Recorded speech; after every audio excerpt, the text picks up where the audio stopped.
তো নমস্কার বন্ধুরা, আজকে আমরা আবার একটা নতুন ভিডিও নিয়ে চলে এসেছি। আজকে আমরা শিখব যে কোন ঘরে কোন গ্রহ উচ্চভাবে থাকে, উচ্চ অবস্থায় অবস্থান করে, এবং কোন ঘরে নিচস্থটা আজকে শিখব না, কারণ সব একসাথে শিখলে গোলমাল হয়ে যাবে। এর আগের ভিডিওগুলোতে আমরা কী শিখেছি, যে গ্রহদের নিজস্ব করে একটা করে ঘর রয়েছে, কিন্তু আজকে আমরা শিখব যে সেই গ্রহগুলোই আবার কোন ঘরে উচ্চ অবস্থায় থাকে, কোন ঘরে নিচস্থ অবস্থায় থাকে। নিচস্থটাই দেখব না, আজকে উচ্চস্তটাই দেখব। তো চলুন ভিডিওটা শুরু করা যাক, যে কোন ঘরে কোন গ্রহ উচ্চস্থ অবস্থায় অবস্থান করে। তো এটা আমরা একটা ছক করে রেখেছি। সেই ছকটাতে দেখুন মেষ, বৃষ, মিথুন, কর্কট, সিংহ, কন্যা করে লিখে রেখেছি। তো জানেন তো যে মেষের ঘরে মঙ্গল অধিপতি গ্রহ, বৃষের ঘরে শুক্র, মিথুনের ঘরে আপনার বুধ। কিন্তু আজকে আমরা দেখব যে গ্রহগুলো আবার কোন কোন ঘরে উচ্চস্থ। বাঁ সাইডটাতে দেখুন লিখে রেখেছি মেষের ঘরে কে উচ্চ, বৃষের ঘরে কে উচ্চ, মিথুনের ঘরে কে উচ্চ অবস্থায় আছে। তো এটা হচ্ছে একটা সাধারণ ছক। তো চলুন প্রথমেই আমরা দেখি মেষের ঘরে কে রয়েছে।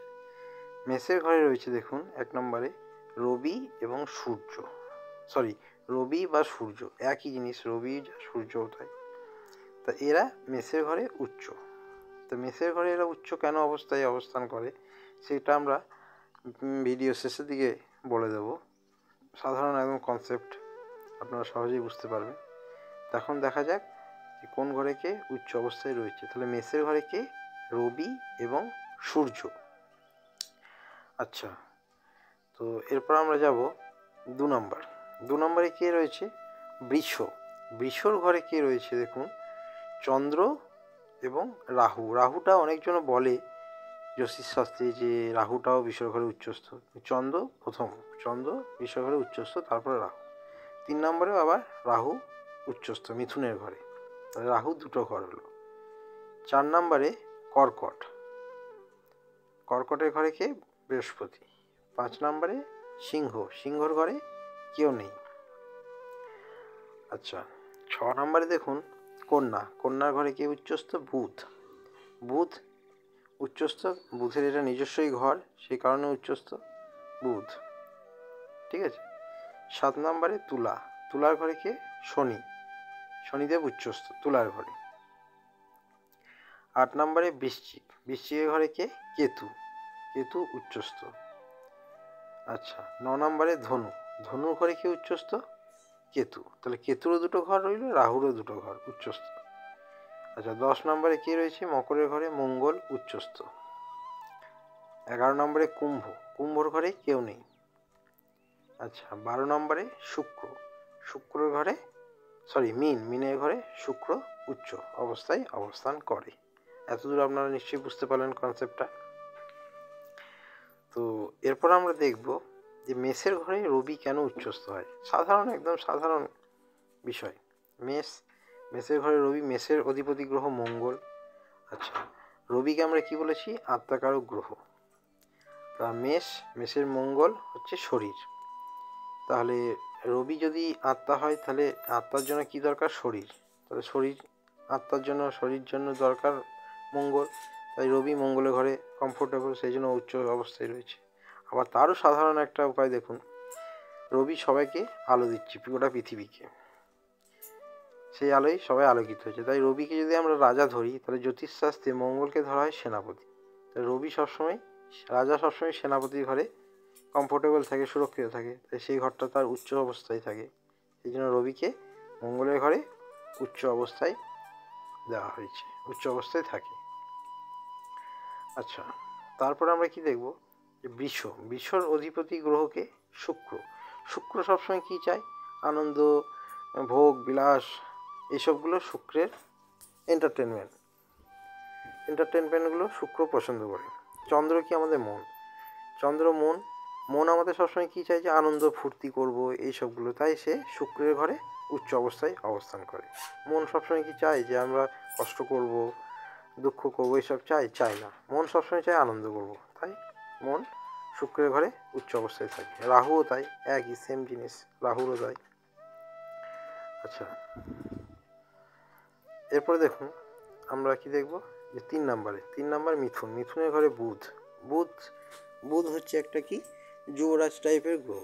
বুধ নিজে একা ছোট একটা জাতক টাইপের গ্রহ, যুবক। রাহু কি, রাহুর সঙ্গে তার খুব মেল হয়ে যায়, সেই জন্য রাহু মিথুনের ঘরে উচ্চ অবস্থায়। বৃহস্পতি, বৃহস্পতি কার ঘরে? কর্কটের ঘরে। কর্কটের অধিপতি গ্রহকে চন্দ্র। চন্দ্র কি? মন, আমাদের মনটা। মন সবসময় গুরুদেবকে ভক্তি করে, শ্রদ্ধা করে, তাই বৃহস্পতি কী হয়? চন্দ্রের ঘরে উচ্চ অবস্থায় থাকতে চায়।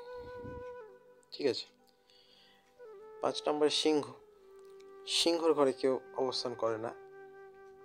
6 নম্বরে বুধ। বুধ, কন্যার ঘরটা বুধ। বুধ নিজস্ব ঘরে সবসময় উচ্চস্থ অবস্থায় থাকবে বা থাকতে চায়, বুধের যেহেতু নিজস্ব ঘর। আচ্ছা, 7 নম্বরে দেখুন তুলা। তুলাতে শনি। তুলার অধিপতি গ্রহ শুক্র। শুক্রাচার্যর সঙ্গে শনিদেবের একটা খুব ভালো মেল, দুজনাই একই রকম, একই ক্যাটাগরির, তাই সেখানে শনি এখানে উচ্চ অবস্থায় থাকতে চায়। একদম সাধারণ বেসিক কনসেপ্ট, আপনারা এগুলো সাধারণ গৃহস্থের মধ্যে পড়লে গেলে একদম পুরো বুঝতে পারবেন জিনিসটা। আচ্ছা, তারপরে কেতু। কেতু কোথায়? বৃশ্চিকের ঘরে, মঙ্গলের ঘরে। ওর সাথে ওই একই জিনিস, একই সম্পর্ক।